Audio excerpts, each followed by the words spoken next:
நான் இந்த பேப்பர் இந்த பல்கலைக்கழகத்துல தான் எழுதணும் அவசியம் கிடையாது.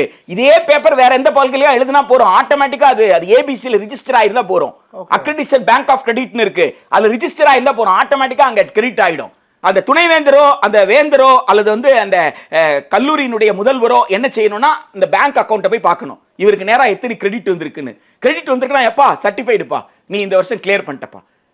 சரி கிளியர் பண்ணிட்டியே, கிளியர் பண்ணிட்டா என்ன சொல்லணும்? எப்பா இவ்வளவு தடைகளும் மீறி கிளியர் பண்ணிட்டடா, விட்டுறாதடா, நீ அடுத்த வருஷம் படுறான்னு சொல்லணும். ஆனா இவங்க என்ன சொல்றாங்க?